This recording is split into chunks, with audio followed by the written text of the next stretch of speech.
afternoon. I've called this press conference to announce my new cabinet lineup. I thank Singaporeans once again for giving me and my team a clear mandate to form the next government. With your strong support, I have done my utmost to assemble the strongest team I could for Singapore, a team comprising steady and experienced hands, as well as new and younger ministers. I will appoint 4 key cabinet ministers to assist me in my work: DPM Gan Kim Yong and 3 new coordinating ministers, K. Shanmugam, Chan Chun Sing, and Ong Ye Kung. They will oversee 4 critical areas: the economy, national security, public services, and social policies. Gan Kim Yong remains as Deputy Prime Minister. He will continue to coordinate our efforts on the economy, including his role as the chairman of the Singapore Economic Resilience Task Force. He continues with his other responsibilities, including as chairman of the MAS and the minister overseeing the strategy group in the Prime Minister's office. He will take on additional responsibilities, including overseeing our work on climate change and population. Shanmugam will take over Teo Chee Hean as the coordinating minister for national security. This is a critical role with far-reaching responsibilities because security threats are constantly evolving and safeguarding our safety and survival is essential. With his extensive experience in government, stretching from MFA to MHA, he is well placed to take on this new role.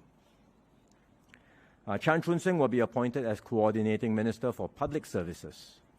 This is about bringing together public services in a more accessible and integrated manner. We have improved on this front over the years, but there's still more to be done. For example, in coordinating a wide range of different amenities and facilities in our new housing estates. So Chan Chun Sing will coordinate and oversee these efforts.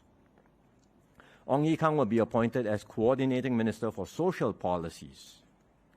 Reviewing and updating our social policies are a big part of Forward Singapore. We will press on with this effort to strengthen our social safety nets.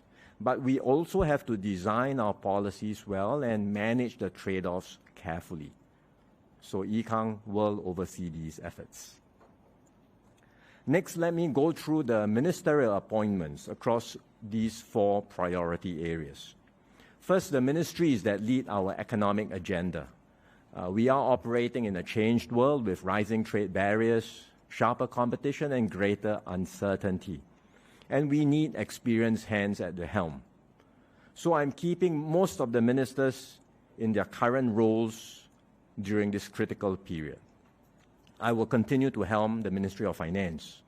Indrani continues to assist me in MOF as 2M, Second Minister, and she will continue as Second Minister at MND and also the Minister in the PMO overseeing the population portfolio. She will also continue as Leader of the House. Gan Kim Yong remains at MTI. He will continue to be supported by Grace Fu, who will remain as the Minister in charge of Trade Relations. Tan See Leng will be appointed Minister in charge of Energy and Science and Technology at MTI. These are key areas for our economy.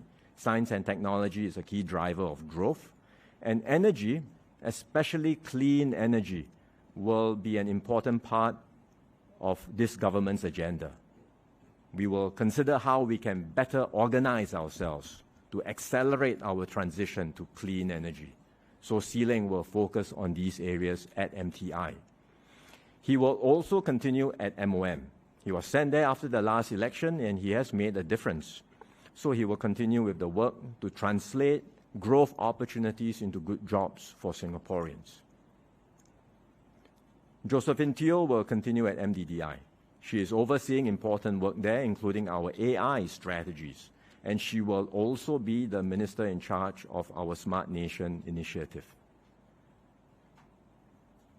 The government works closely with the tripartite partners in developing our economic strategies, and the PAP-NTUC symbiotic partnership anchors this tripartite partnership. The NTUC Secretary General has traditionally held a position in the cabinet. I value this link, and I know the NTUC does too. Chee Meng has requested not to be offered a position in government so that he can focus on his work in NTUC and Jalan Kayu. I respect his wishes. But to be clear, this is a temporary arrangement to having the Labour chief being part of the cabinet before too long.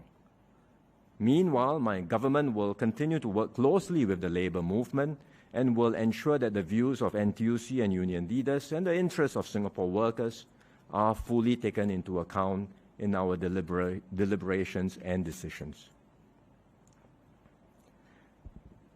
In an increasingly complex and uncertain world, we also need a strong and experienced team across the ministries overseeing security issues, protecting our interests at home and abroad.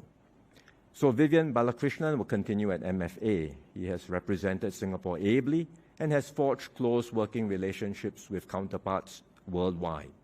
His counsel and extensive networks will be invaluable as I intensify my international engagements in this new term. Chan Chun Sing will take over from Ng Eng Hen as Defence Minister. He was Chief of Army and had served as 2M in MINDEF. He has deep operational experience and strategic insights, and I'm confident he will lead the ministry well and further strengthen Singapore's defence posture. Shanmugam will continue to helm MHA. It is a key ministry which oversees a broad spectrum of security operations. I've appointed Edwin as 2M, Second Minister at MHA. This will allow Edwin to gain experience and broaden his expertise and prepare him to assume greater responsibilities in due course. At MinLaw, Edwin has been 2M for some time before the GE. He has established himself well in the portfolio and will take over at MinLaw from Shanmugam. Edwin will also continue as Deputy Chairman at BA. Next, the ministries covering the key social areas. Ong Yi Kang will continue at MOH. He started many new national programs at the last term. Programs like Healthier SG, Age Well SG, which have major transformational impact on our society. He asked me to allow him to continue at MOH, and I've agreed so that he can see through these initiatives. Desmond Lee will take over from Chun Sing at MOE. Desmond brings a quiet but effective style of leadership. He listens actively and persistently, and he engages widely with stakeholders and takes decisive actions when needed. He will build on the good work done by predecessors to bring out the best in every child and to advance our culture of lifelong learning. David Neo will succeed Edwin Tong at MCCY, taking over as acting minister. David has had experience previously helming the Silver Generation Office, so he knows what it takes to build strong community bonds. I look forward to his contributions at MCCY, championing the arts and sports, engaging our youths, as well as our diverse community groups. Masagos will remain at MSF and will continue to be supported by Desmond Lee as the Minister in charge of Social Service Integration. Masagos will relinquish his appointment as Minister in charge of Muslim Affairs. I discussed with him and we agreed that it is time for a new generation of leaders to take over this portfolio. So I'm promoting Faisal Ibrahim to SMS and appointing him as acting Minister in charge of Muslim Affairs. Zaki Muhammad, who is currently the Deputy Chairman of Mendaki, will take over from Masagos as Chairman of Mendaki. So Faisal and Zaki, together with other Malay Muslim office holders and MPs, will continue to engage the Malay Muslim community closely, building on the strong foundations we have today and working with the community to realize our shared goals. I will work closely with them too. Engaging the Malay Muslim community was a priority for me in the last term, and it will continue to be a priority in this new term of government. Finally, we have the ministries focusing on public infrastructure and services. Grace Fu will continue to helm MSE. Sustainability is becoming a more important part of our national agenda. It's not just about water security, it's also food security, as well as reducing our carbon footprint and adapting to global warming. There are many important projects which Grace has started and will continue to oversee at MSE. Chee Hong Tat will relinquish his portfolio at MOT and will take over from Desmond Lee at MND. This is a new area for him. It's an important portfolio that impacts all our lives, but he has done well at MOT, and I'm sure he will do a good job at MND too. Jeffrey Siow will be appointed as acting minister in MOT. He is familiar with land transport policies from his past experience as a civil servant. Of course, there's much more to be done as a minister. He will be stretched and tested, but I'm confident he will be able to step up. I highlighted the promotion of Faisal Ibrahim earlier. I'm promoting 3 others, Murali Pillay and Sun Xueling to SMS, and Baey Yam Keng to MOS. I'm also appointing 9 new office holders from the backbench as well as from the new MPs. That's one of the highest in recent history, and it's because of the importance of leadership renewal. Desmond True and Zulkarnain will come in as MOS, and Desmond will continue to serve at NTUC. From amongst the new MPs, there are 7 office holders. I mentioned the 2 acting ministers just now, David and Jeffrey Siow, and there are 5 others. Goh Pei Ming, who will be MOS in MHA and MSF. Jasmin Lau, MOS in MOE and MDDI. She's here today in the panel. Dinesh, MOS in MCCY and MAM, also Mayor of Southeast. Syed Harun SPS in MOE and MND, as well as Goh Hanyan, who will be SPS in MCCY and MSE. With this reshuffle, all the ministries will have new office holders, be it ministers, MOSs, or PALSECs. I'm doing this to give younger leaders more experience and exposure across different areas of government, so as to prepare them for greater responsibilities in the future. The full list of movements can be found in the annex to the press statement. This is my cabinet at the beginning of this new term of government, and as we embark on our next phase. The team is slightly bigger than what we had before because we are in transition.